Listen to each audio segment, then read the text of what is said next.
जय श्री कृष्णा। समस्त पापों का नाश करने वाली पाप मोचनी एकादशी आ गई है।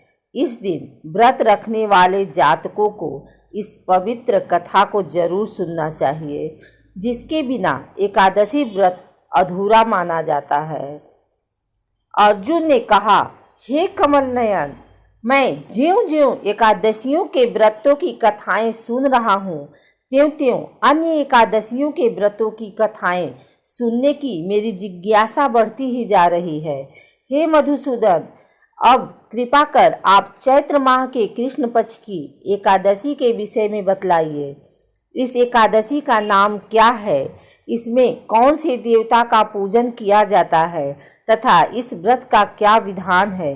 हे श्री कृष्ण, यह सब आप मुझे विस्तार पूर्वक बताने की कृपा करें। भगवान श्री कृष्ण ने कहा, हे अर्जुन, एक बार यही प्रश्न पृथ्वीपति मानधाता ने लोमस ऋषि से किया था। जो कुछ लोमस ऋषि ने राजा मानधाता को बताया था, वही मैं तुमसे कह रहा हूँ। राजा मानधाता ने धर्म के गुहात्म रहस्यों के ज्ञाता महर्षि लोमस से पूछा, हे ऋषि श्रेष्ठ, मनुष्य के पापों का मोचन किस प्रकार संभव है? कृपा कर कोई ऐसा सरल उपाय बताएं जिससे सहज ही पापों से छुटकारा मिल जाए। महर्षि लोमस ने कहा, हे नृपत, चैत्र मास के कृष्ण पक्ष की एकादशी का नाम पाप मोचनी एकादशी है। उसके व्रत के प्रभाव से मनुष्यों के अनेक पाप नष्ट हो जाते हैं। मैं तुम्हें इस व्रत की कथा सुनाता हूँ, ध्यान पूर्वक श्रवण करो। प्राचीन समय में चैत्र रथ नामक एक वन था। उसमें अप्सराएं किन्नरों के साथ विहार किया करती थी। वहाँ सदैव वसंत का मौसम रहता था, अर्थात उस जगह सदा नाना प्रकार के पुष्प खिले रहते थे। कभी गंधर्व कन्याएं विहार किया करती थी, कभी देवेंद्र अन्य देवताओं के साथ क्रीड़ा किया करते थे।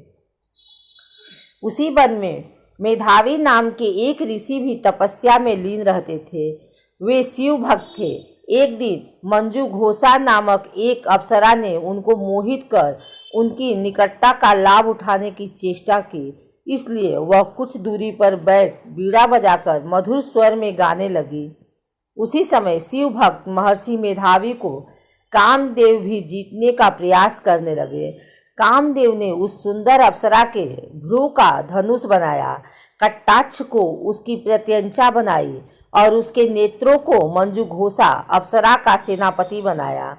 इस तरह कामदेव अपने शत्रु भक्त को जीतने को तैयार हुआ। उस समय महर्षि मेधावी भी युवावस्था में थे और काफी हृष्ट पुष्ट थे। उन्होंने यज्ञोपवी तथा दंड धारण कर रखा था। वे दूसरे कामदेव के समान प्रतीत हो रहे थे।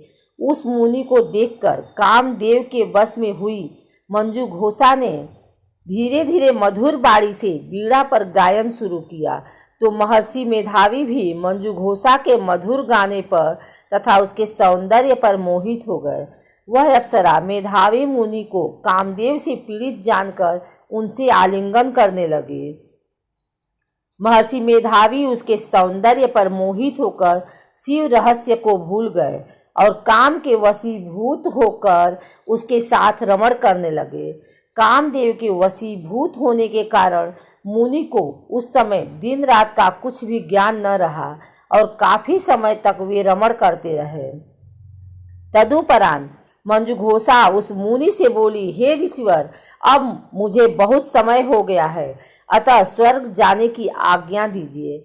अप्सरा की बात सुनकर ऋषि ने कहा, हे मोहिनी, संध्या को तो आई हो, प्रातः काल होने पर चली जाना। ऋषि के ऐसे वचनों को सुनकर अप्सरा उनके साथ रमण करने लगी। इसी प्रकार दोनों ने साथ साथ बहुत समय बिताया।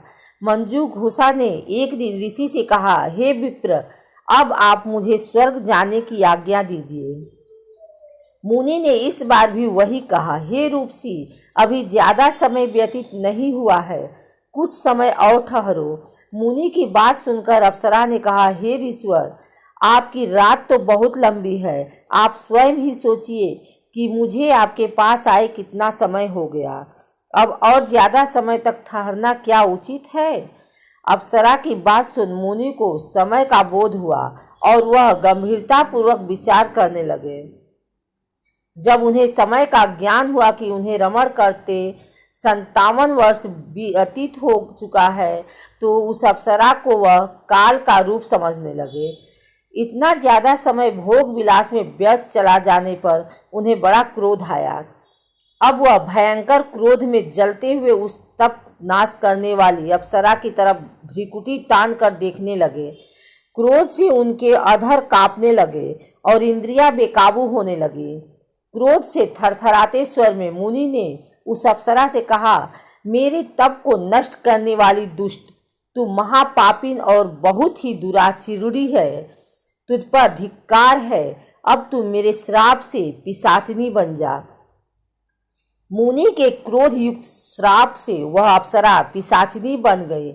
यह देख वह व्यथित होकर बोली, हे ऋषिवर, अब मुझ पर क्रोध त्याग कर प्रसन्न होइए और कृपा करके बताइए कि इस श्राप का निवारण किस प्रकार होगा। विद्वानों ने कहा है, साधुओं की संगत अच्छा फल देने वाली होती है और आपके साथ तो मेरे बहुत वर्ष व्यतीत हुए हैं, अतः अब आप मुझ पर प्रसन्न हो जाइए।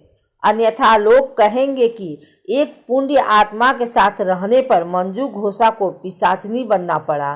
मंजू घोषा की बात सुनकर मुनि को अपने क्रोध पर अत्यंत ग्लानि हुई, साथ ही अपनी अपकीर्ति का भय भी हुआ। अतः पिशाचिनी बनी मंजू घोषा से मुनि ने कहा, तूने मेरा बड़ा बुरा किया है, किंतु फिर भी मैं तुझे इस श्राप से मुक्ति का उपाय बतलाता हूँ। चैत्र मास के कृष्ण पक्ष की जो एकादशी है उसका नाम पाप मोचनी है। उस एकादशी का उपवास करने से तेरी पिशाचिनी की देह से मुक्ति हो जाएगी। ऐसा कहकर मुनि ने उसको व्रत का सब विधान समझा दिया। फिर अपने पापों का प्रायश्चित करने के लिए वे अपने पिता च्यवन ऋषि के पास गए। च्यवन ऋषि ने अपने पुत्र मेधावी को देखकर कहा, हे पुत्र, ऐसा क्या किया है तूने कि तेरे सभी तप नष्ट हो गए हैं, जिससे तुम्हारा समस्त तेज मलिन हो गया है। मेधावी मुनि ने लज्जा से अपना सिर झुकाकर कहा, पिताश्री, मैंने एक अप्सरा से रमण करके बहुत बड़ा पाप किया है। इसी पाप के कारण संभवतः मेरा सारा तेज और मेरे तप नष्ट हो गए हैं। कृपा करके आप इस पाप से छूटने का उपाय बतलाइए। ऋषि ने कहा, हे पुत्र, तुम चैत्र माह के कृष्ण पक्ष की पाप मोचनी एकादशी का विधि तथा भक्ति पूर्वक उपवास करो, इससे तुम्हारे सभी पाप नष्ट हो जाएंगे। अपने पिता च्यवन ऋषि के वचनों को सुनकर मेधावी मुनि ने पाप मोचनी एकादशी का विधि पूर्वक व्रत किया।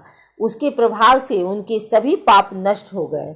मंजू घोषा अप्सरा भी पाप मोचनी एकादशी का उपवास करने से पिशाचिनी की देह से छूट गई और पुनः अपना सुंदर रूप धारण कर स्वर्ग लोक चली गई। लोमस मुनि ने कहा, हे राजन, इस पाप मोचनी एकादशी के प्रभाव से समस्त पाप नष्ट हो जाते हैं।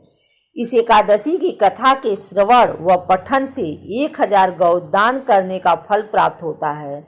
इस उपवास के करने से ब्रह्म हत्या करने वाले, स्वर्ण चुराने वाले, मदपान करने वाले, अगम्याकमन करने वाले आदि भयंकर पाप भी नष्ट हो जाते हैं और अंत में स्वर्ग लोक की प्राप्ति होती है।